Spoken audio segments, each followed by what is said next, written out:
Tonight was about getting together a group of really diverse, wonderful people to give a series of talks under the PechaKucha format.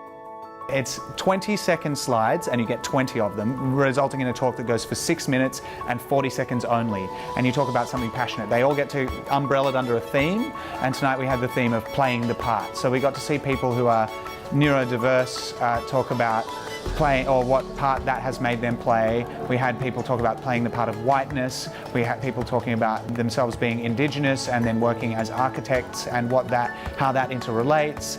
People playing various parts and what that says about them in the workplace, and so on and so on. So tonight was about sharing those stories, I think, getting together with a bunch of people who are diverse and expanding your horizons in a space that's super fun and ridiculous.